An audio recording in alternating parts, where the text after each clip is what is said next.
Jordan. Open. Chicago with the lead. I love this game. White men can't jump. Rebound box. Back out to Allen. His three-pointer. Bang! Tie game with 5 seconds remaining. I never made a slam dunk before. Thanks for the boost. Here it is, folks. This is Australian basketball history. For the first time ever, Australia brings down the #1 team in the world, the USA, and they've done it by 4 points.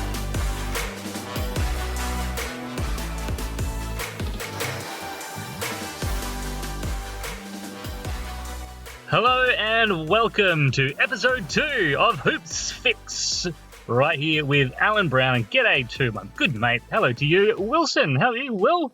Hey, I'm doing great. Great to see you virtually again. Well, not with my eyes, but with my mind. I see you. So yeah, AB, good to have you back in the seat again. Good to be here. Now, I did give you a bit of a virtual tour of my brand new state-of-the-art recording studio. It is top shelf. I've already had some calls from some of the big-time artists around the world, hoping to use these facilities once we've got the travel bans lifted. So that's all lined up. It's looking pretty good. All I'll say is the budgets were broken. They were blown out of the water, but I think it's worth it. Well, you know, the girls weren't too happy that I had to take over their bedroom and just stuff every hole that I could find with a pillow or some kind of blanket, but they're getting a movie night and sleep over in Mummy and Daddy's bed tonight, so they're very, very happy with that. So what a deal. Indeed. So episode 2, we've gotten off to a great start with episode 1. Hope everybody enjoyed White Men Can't Jump, but we're on to episode 2, where today we'll be reviewing Coach Carter. Coach Carter was released in 2005. It has an M rating, so mature audiences on that one. It was released on the 16th of January 2005 to a US box office taking of $24.1 million on that opening weekend. Directed by Thomas Carter and set in 1999. We'll just go through the synopsis and then we'll tackle this wonderful film straight after that. Ken Carter, played by Samuel L. Jackson, returns to his old high school in Richmond, California to get the basketball team into shape. With tough rules and academic discipline, he succeeds in setting the players on a winning streak. But when their grades start to suffer, Carter locks them out of the gym and shuts down their championship season. When he's criticised by the players and their parents, he sticks to his guns, determined that they can excel in class as well as on the court. What a wonderful film Coach Carter certainly is. It's been one of my favourites. The first time I saw it was only about 4 years ago. What? And I know. What have you been doing? I just missed it when it was released and talk. Never got onto it. But this one, I have no shame in saying this is the very first and probably only basketball film that has and ever will make me cry. When did it make you cry? I think we'll get to it We'll get to it. We'll come back to that. Tissues on hold. Ready? Tissues on hold. We all know that movies, and depending on I suppose how they're put together and how they're delivered, they'll take you and carry you on a journey. And Coach Carter certainly did that for me. Wow. From a personal perspective, I think it just sort of. I don't know.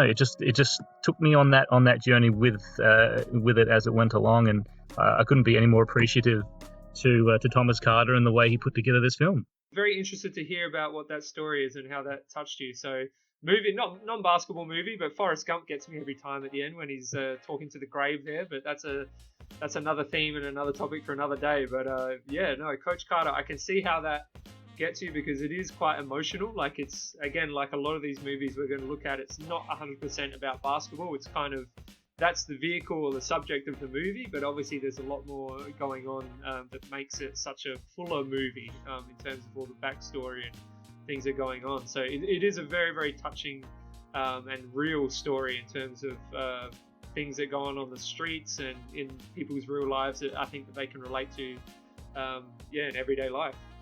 I think a lot of that was also brought to life by the performance of Samuel L. Jackson. I mean, he's been amazing. He's amazing in just about everything he does, even when he's taking the PI double fives out of himself or just being a bit sort of over the top. Snakes on a plane or something, yeah. Snakes on a plane. That's exactly where I was going to as well. It just when this movie was in sort of like pre-production, and they were looking at casting, and obviously they were talking to Ken Carter, the real Ken Carter, about who he would suggest to play him in this film. There was nobody else. It was only Samuel L. Jackson that he suggested to them, and obviously it was an absolute perfect fit. And Samuel won an Image Award for this role, so he was up for some awards around the place as well. But I thought he completely... You lost Samuel in the role of Ken Carter. You did not see Samuel Jackson in that. You saw just Ken Carter. Yeah, I think for a long time, Samuel Jackson, like I know people who didn't know movies or things so well, and they saw him and they're like, there's Coach Carter. You know, that same thing where people see Bruce Willis and they'll say, oh, there's the Die Hard guy, or Arnie the Terminator or something. I think for a little while there, that's what happened to Samuel Jackson in a good way. Like that movie, if he wasn't on the map, or, you know, maybe he'd faded away from people's minds, that really got him back on the map. And yeah, I think just a dramatic performance that he put forward really stamped him as a real actor. He wasn't just an actor who swears or plays like a certain typecast role. I think he showed a lot of depth to his abilities in that movie. He definitely showed that depth that was needed. It's very much like the coach in Remember the Titans. So obviously it seems there's a lot of similarities between Coach Carter and Remember the Titans, as we know, the Denzel vehicle. So it's interesting to sort of compare the two. There is actually a very weird connection between the two films. The composer from Remember the Titans also scored this film as well. So there is a slight connection there, but obviously it's 4 years prior to the release of Coach Carter.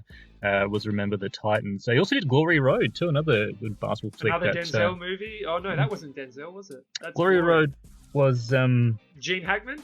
I think so. Yeah. I think we'll have to. I'm pretty sure that's right. But while you're listening, Google it.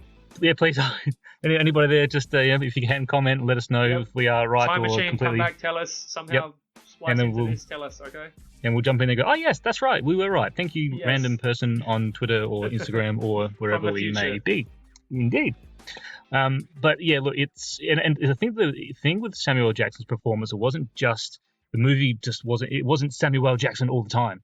He brought the other actors in around him, and everybody just fit seamlessly into this group. From all reports, all the cast were very, very close as well. So that always helps to put together a good movie. Yeah, I think again, like, it's believable in the players or the actors who portray the players. Like, you can really feel the camaraderie and the brotherhood, which can create in real life in a basketball team. And I think you could see that on screen in various parts of the movie, and especially as the story developed, that got really believable by the end of it. Even like looking at some of the players and all these guys are in high school. So, and then you look at their actual ages when they were filming this film. So Worm was played by Antoine Tanner. He was 30. Oh, wow. He was 30. He had a baby face, though. He did. He had a baby head and no hair. So he was like, it was all completely just nothing going on there at all. And Rob Brown and Robert Ri'chard, those who played Kenyon Stone and Damian Carter, respectively, were the youngest two at 21 and 22 years of age. So nobody was under 20. Nobody was high school age. All these guys were up and coming actors, like Channing Tatum, his first feature film as well. So I think it was a real springboard for him, like, for sure.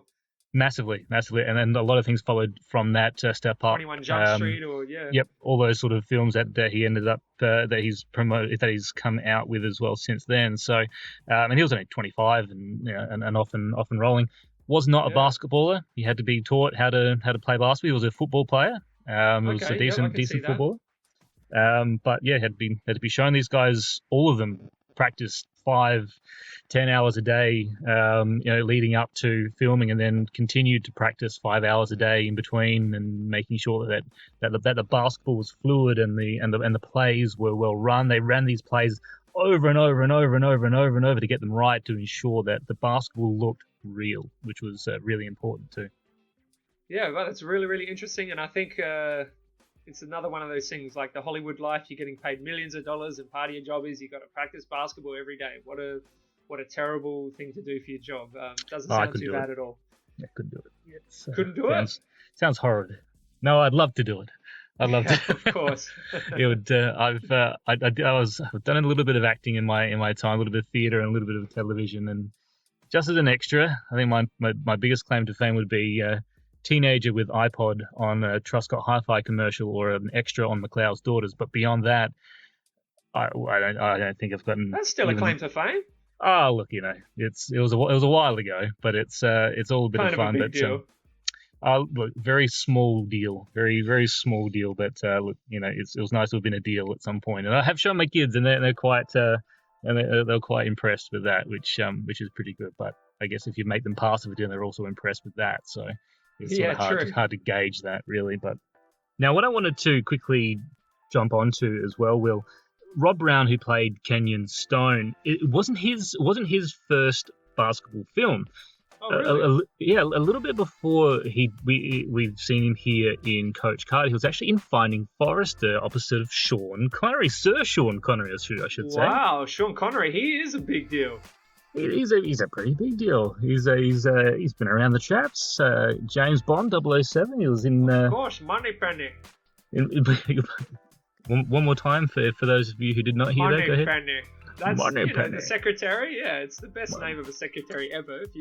If you're out there in the world and you can choose your secretary's name, I would suggest Moneypenny. Moneypenny. I don't know what would be a close second. It would be a long way to anything else. I think so. I think maybe Betty. I think just Betty just sounds like a good, Okay, yeah, that's pretty old secretary. school. Yeah. Just one name, like Madonna. Betty. Yes, one syllable. Is that one? No, it's two. Anyway, we digress. So obviously, the man knows how to play basketball. The man knows how to deliver a compelling but seemingly well-centered character as well. I think Kenyon is one of the more important characters and leaders in the team. I mean, it was well shown up towards the end of the film where he got his full scholarship to it was Sacramento University or something like that. State. Yep. And it really showed that, he was a leader on that team. He offered to tutor some of the other players who were struggling in some of their subjects and such like that. So as a central character, he was a very calming influence on his teammates and an absolute leader of the team, which was, I thought, was a very compelling and very important character. Yeah, he really had a maturing arc for his story throughout that movie. Like at the start of it, he was with the girlfriend. She was pregnant. He didn't know what was going on. He sort of freaked out a bit, as I guess you would as a 17, 18-year-old kid in high school. He sort of went through a process of figuring himself out in the movie. And I think you're 100% right. Like, he really added to the volume and depth of the movie. Like, he was that real character that was probably relatable to a lot of people in America. He was down to earth and sort of things just sort of happened to him. He didn't necessarily do anything wrong other than just be a normal guy or a normal kid to a certain extent. Absolutely, and played opposite there with his girlfriend Ashanti. That was her first film as well, and she was quite excellent. And she's done a lot of acting as well, more known for singing, but has done a lot more acting since then. Oh, definitely. And I think talking of Ashanti, we can then talk about our next topic, the soundtrack, which I thought was pretty banging. It was. Look, I will borrow a term that the kids use. I thought it was lit. Oh yes, it was. Not the normal things that become lit, but the cool things. Is that right? Did I get that right? I think so. I think it has a we may get an email about that at some point. Yeah, some kind of tweet or whatever. But it was fire. The soundtrack was fire. It was good and featuring some absolute cracking artists. I mean, look, honestly, I only know a few of them, but they're well-known names. Kanye was on a song. Yeah. Chingy's on a song. Obviously, Get Low by Lil Jon, East Side Boys was on there, which we know is not part of the soundtrack, but featured within the film. And it just really fit well DMX, in with the thing. DMX was, they were in there as well. Yeah, a couple there. X has got that. X gonna give it to you. He's got that voice, very recognizable. You're really cracking out the voices tonight. Sean Connery, you're getting down with DMX. You're a man of many talents. Those two had dinner. Well, first of all, how would they meet? Second of all, what are they eating? DMX and Sean Connery, I don't know if they're agreeing on menu items. I think it'd be a mixed grill. I think it's going to be a mixed. It's going to be a bit of. Good. Yeah, surf and turf, something like that. Just to give them a bit of everything. I think they're going to be pretty well. I mean, look, Sean Connery is a pretty well established actor. He can improvise his way through a meal, I'm sure, just as much as he can a script. So I think he would have survived that one pretty well. Okay, but no, look, it absolutely. I think as soundtracks to movies go, it was just. It was like it was another character cast in the film. I think it was just. It's worth a listen if you are not familiar with early 2000s kind of hip hop, urban rap music. Definitely download it, get a source from somewhere, and have a listen. It's really really good music of that time. Like I think they sort of hit the nail on the head. You know, there were banging beats in the club scenes and quite appropriate moments. The music really hit.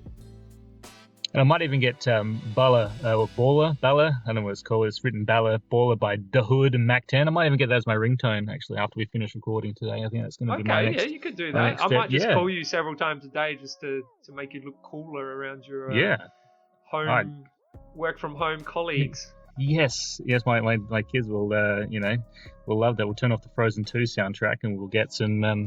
Lit. We'll get so This One by Accent or Beauty Queen by Zarnock. So we'll get those beats cranking out loud, which will be great. Yes. I wanted to touch on this as well, and we will talk about this character as well. I think a little bit throughout. Timo Cruz. Yes. Timo Cruz, played by Rick Gonzalez. Yeah, the Latino character.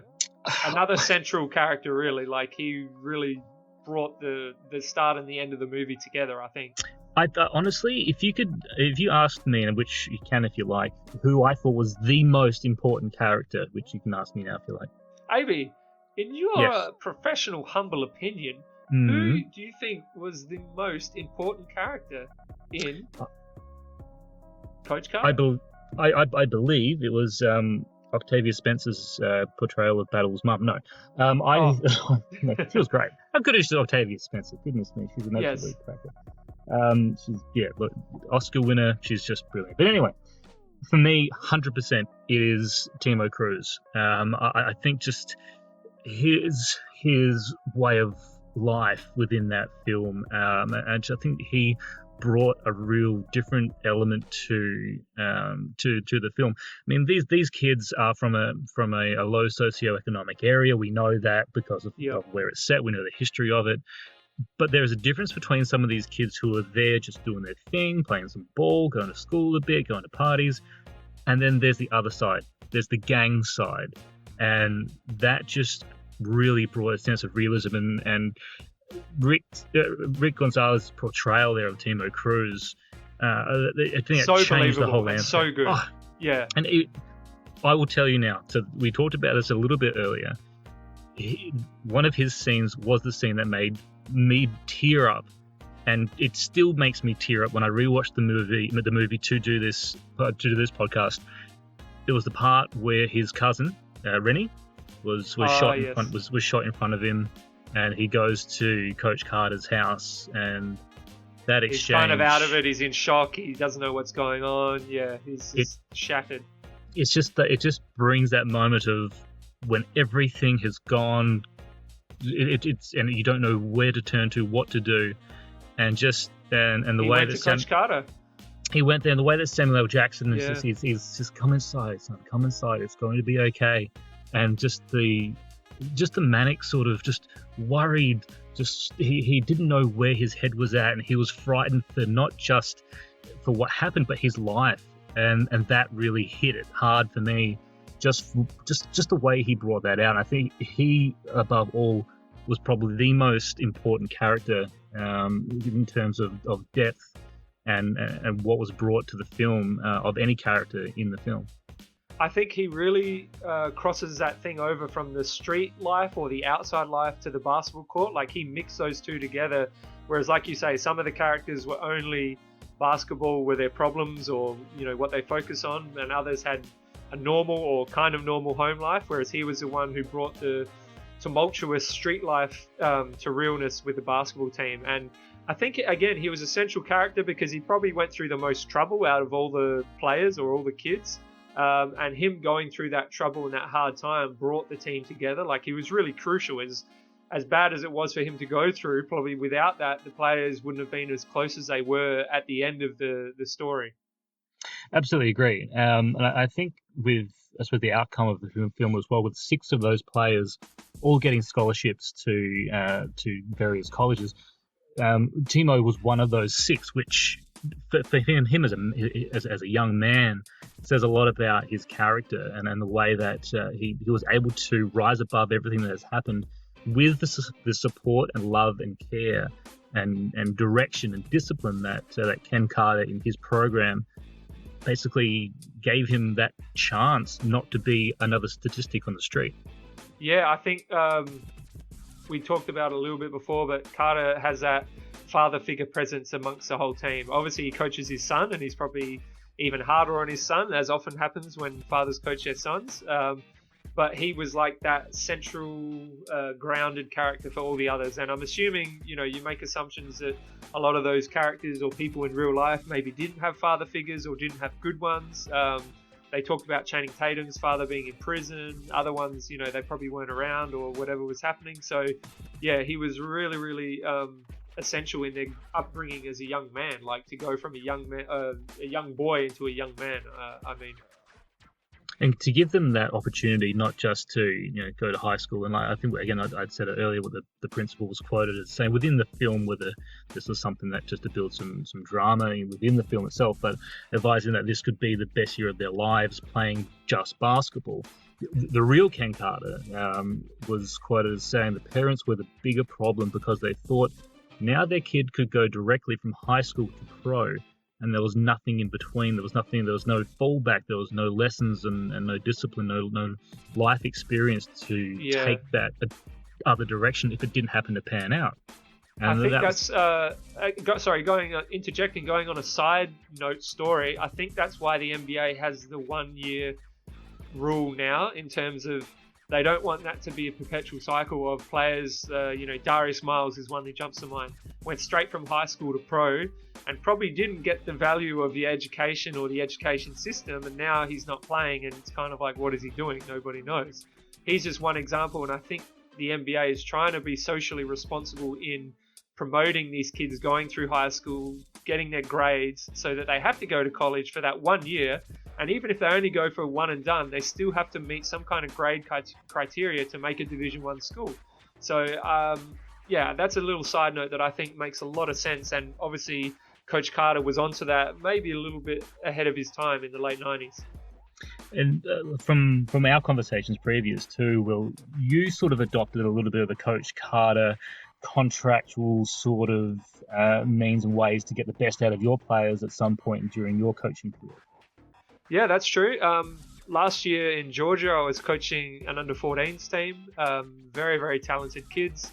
We ended up having quite a successful season, which I'll talk about at the end. But we had one kid, his name was Sandro. There's a lot of Sandros in Georgia, so it doesn't necessarily name him out. He'll know who he is. But Sandro, a very, very talented, very gifted player on the court. Off the court, a little bit of trouble. Doesn't like to go to school, doesn't want to listen, doesn't want to go to class, doesn't do homework.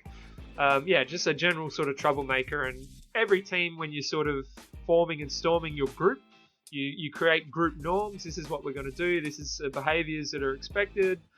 Generally all the players agree to that just to sort of come along.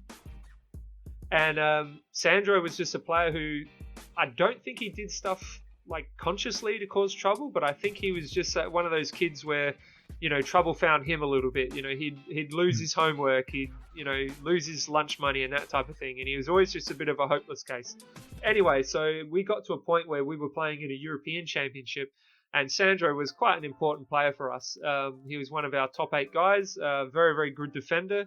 We'd usually put him on the other team's best scorer, try and, lock them up and slow them down. Good team player. Sandro was just falling off in his behavior. They called him and said, Sandro, you at school? Yeah, I'm at school. And they went to the school about 10 minutes later. He was nowhere to be seen.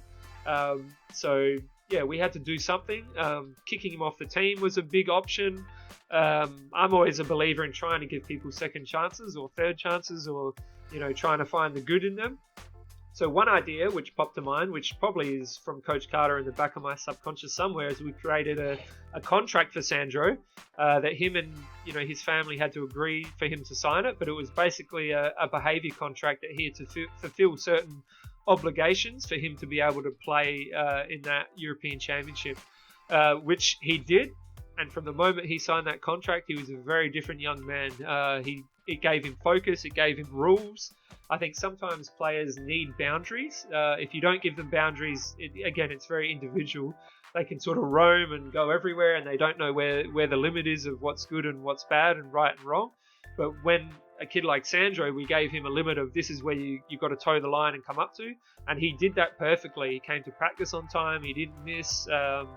He was no trouble off court, all that stuff. His grades improved. It was a really nice story, and he actually was, like I said, really important in us winning that European Championship over in Estonia. At the end of it, we played in Latvia for 3 stages and then went to Estonia for finals. And without him, we probably wouldn't have had the success that we did. So that was one Coach Carter moment that I really could relate to.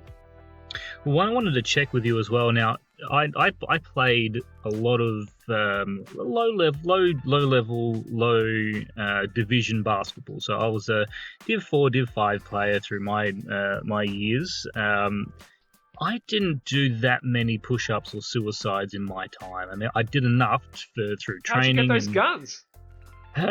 It's body paint. It's natural. It's the special paint. You just put it on the right angle, and you get the photo. Optical illusion. It's one of those. Well, face swap app that too. Yes. So the amount of push-ups and suicides that Coach Carter was just throwing at his players. Even rewatching it just the other day, it just boggles my mind. Thinking 500 push-ups. I tried to do 10 just the other day doing a Brendan Tees workout, and I almost passed out. I'm like, that I can't. I know I probably should do some more push-ups than that probably means. Sorry, Teesy.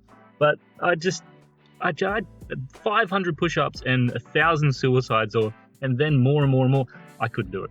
I don't know how those numbers came to be. Yeah, I don't know if some of them were for dramatic effect. Like when he said the 1,000 suicides for the Cruz character, and he had to do them. I'm assuming they had practice on a Monday, which was after their first game that they won. When he said he wanted to come back to the team, and he said you got to do them by Friday. That's 200 suicides a day. So he didn't put a time limit. So he didn't say 30-second suicides, which is something that a coach should do if he really wants you to push.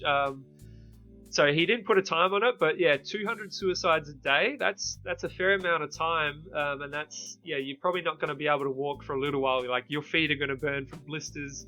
I've never given out that kind of penalty myself. Anyone who's played for me would know that definitely you're going to run and you're going to be fit. But usually, it's not in the hundreds of suicides. No, I don't think most coaches would do that. Again, I'd be interested to know if a real Ken Carter did that, or whether they dramatize it a little bit to make it a bit more interesting for the movie. Did you use your siblings' names as plays to run, or did you just go with whatever you could find? I don't have siblings, so that's one issue. That made it difficult. But I know he used the women's names Diane, Delilah, and Linda.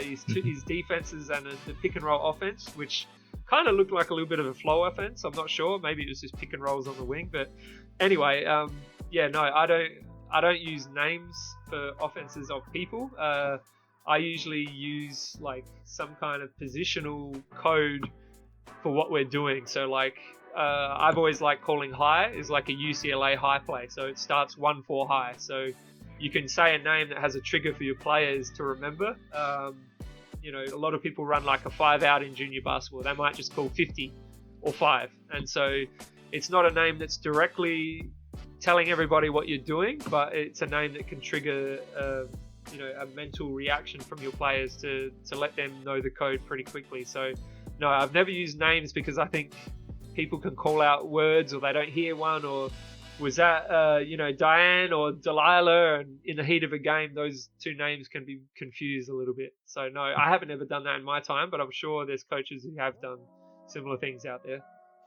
Segueing from names of sisters or females for players onto names of NBA players that were mentioned in the film. Yes. I caught myself really early on, and I had to pause the movie and just quickly do a bit of Googling at the time because it just caught my attention. Early on in the film, they're looking at, obviously, the Richmond team playing against St. Joseph's and their star player, Ty Crane. Yep. Now, they're comparing him to LeBron James. They even interviewed Ty Crane after a game and said that you're the next LeBron James. And he said, no, I'm the current Ty Crane, or something along those lines. Yeah, I'm the only one, or yeah. This movie was set in 1999, and LeBron James was born in 1984. So these guys are probably exactly the same age. So I don't know where... Probably older. If he's a senior, he's 17, 18, and he's being compared to a kid who's 2 or 3 years younger than him, who's probably not known much yet. So, yeah, that was a little error, I think. That was one of those, what do you call it, an Easter egg or something that you'd list on a website for people to discuss. And because I like to do this, I did pick up something else that I, again, had to quickly pause because I like to look around in the background as well while I'm watching a film just to see what everybody else is doing. I noticed a kid wearing a number 23 Ron Artest Indiana Pacers jersey. The artist formerly known as, or Artest, Mr. Meta World Peace. He started playing for Indiana in 2001. So I don't know how this kid managed to get himself a number 23 Ron Artest Indiana Pacers. You've got him, AB. You've got him. They're caught red-handed right there. Sucked in.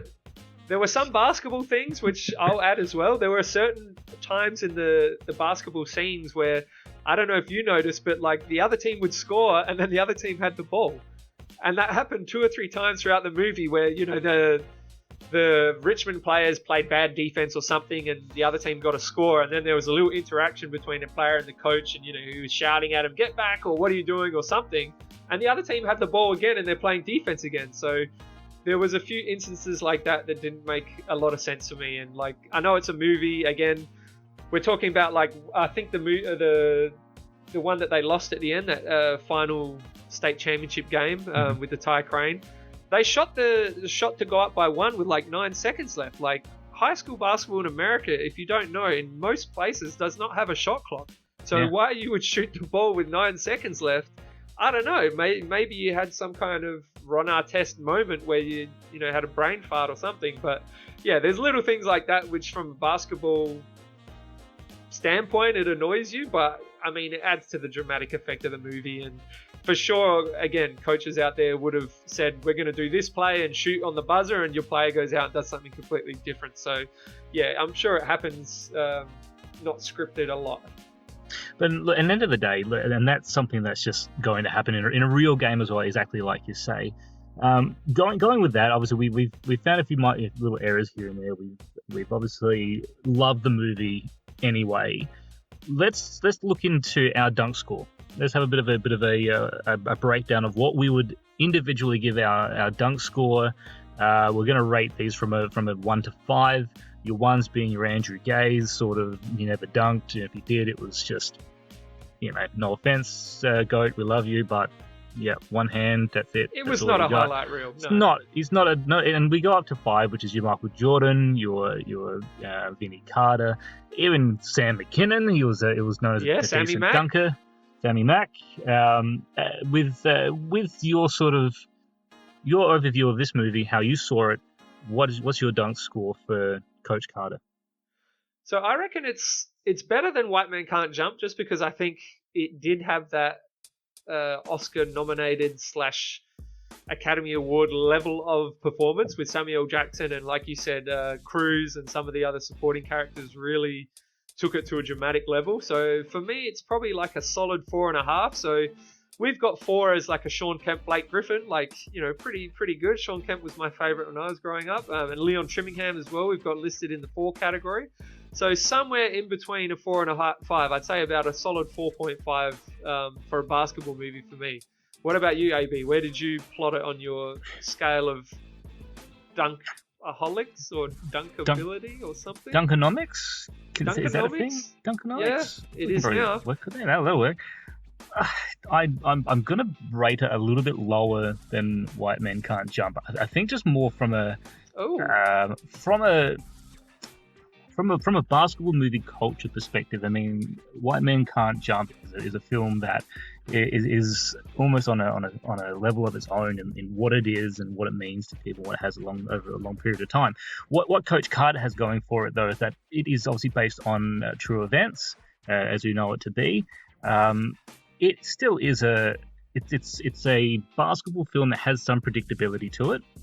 It has some excellent characterizations and real depth as well to what we saw on film. So I really don't want to give it 3.5. I'm probably just gonna. I'm talking myself out of 3.5 to give it a. You're harsh. I know. That's where I'm stuck. I'm probably going to push it to a 4 just on the basis that it made me cry. You do what you want to do, though. So it's a very just like by 0.1% a Neon Leon Trimmingham 4, but one of his lesser exciting dunks. So it's like really a 3.9 sort of, maybe. A 3.9. I'm gonna Just give it below White Men Can't Jump for you. So it's almost a Brett Rainbow, but it's definitely a Leon Trimmingham sort of rating there. But look, I loved it. It was it is an absolute classic. Any movie that, like I say, can take you on a journey to make you feel emotions while you are there with it is going to be a special film. This one certainly is. Oh, definitely special film. I think my personal, I guess, pushing it beyond White Man Can't Jump, I think it's one of those kind of cult, iconic basketball movies, and maybe I saw it at a time where I was more into basketball and didn't see it only 4 years ago, so it probably hit me with the historic edge a little bit more as well. But yeah, it's maybe a movie that wouldn't be there without White Man Can't Jump. Agree. Absolutely agree. I would like to wrap to today's recording of this wonderful podcast, and it's been great fun the last week doing the first one, and it's awesome to be back again doing episode number 2 today with you, Will. I wanted to wrap with the more like the Dead Poets Society moment that the film had. You did bring this up in our chat prior to today's recording of our podcast. The moment in time where the parents and the teachers had voted to reinstate the season and to get things moving, and obviously Ken Carter's heading to the gym to pack up his stuff and leave. It's a pretty emotional moment for everybody thinking, okay, this is it. He's going to do what he's going to do. It's all done here. Like, this is the bad guy or the wrong story or the wrong side of the story winning. Very, very emotional moment. And for me, it just was very similar to that Captain My Captain in the Dead Poets Society. If you haven't seen that, that's a very touching and somewhat melancholy movie with Robin Williams in it, about a teacher who's similar sort of thing, maybe didn't do things that other people expected him to in the school and was removed, and the students sort of show a big level of respect for him. And I think the same thing happened in Coach Carter, where the school and the school board essentially fired Coach Carter and asked him to move on in way of they wanted them to play games again, and they didn't believe with him locking the gym. As he goes into the gym, like you said, to pack up his stuff, he finds his players there all at desks with teachers there tutoring them. Obviously Cruz stands up and has a speech that is very, very poignant. And, I've seen it on memes, I've seen it on t-shirts. It's a very, very touching moment and very real moment. It's one of those moments that, and I definitely did it when I rewatched. I rewound and started it again. I wanted to listen to it. It's a real sort of summarization of the entire theme of the film, and what it means to not just these boys, but I think us watching it as well. And I think it was a real good way to just show exactly what these guys have gone through, what these guys were thinking all the way through, and where they are at now. So I would like to leave you with the quote. I will do my best to deliver it, not in the same way as Timo Cruz did, but I'll give it my absolute best, because I think it is a very wonderful piece of writing from the writers of Coach Carter. Yes, give it to us, AB. Our deepest fear is not that we are inadequate. Our deepest fear is that we are powerful beyond measure. It is our light, not our darkness, that most frightens us. Your playing small does not serve the world. There is nothing enlightened about shrinking so that other people won't feel insecure around you. We are all meant to shine as children do. It's not just in some of us. It is in everyone. And as we let our own light shine, we unconsciously give other people permission to do the same. We are liberated from our own fear. Our presence automatically liberates others. Beautifully said. Well done. Not too bad when it comes down to the way you should absolutely end a film. So that part didn't quite get me to Tearsville, but it got me nodding my head in absolute agreement with Young for sure. So the tears part for you was when he went to Coach Carter's house. That's the one. Just when just like I said, I think that's just that desperation of what can I do? If I don't do this, my life is I'm going to be shot and I'm going to be killed. I'm going to die on the streets like my cousin just did. And that's that fear, that sense of just not knowing what is next for you. It was so very real just watching him do it. It looked like it was just a kid off the street saying those exact words. It was very, very well performed. Yes, well done. Indeed. All right, AB, we finishing? I think we're done for episode number 2. So thank you to everybody for tuning in to have a listen to episode number 2 of Hoops Fix. I'm sure we'll be back very soon with another episode of Hoops Fix with yours truly, Alan Brown, and the one and only Will Smith. That's right. Thanks for listening. We'll see you guys next time.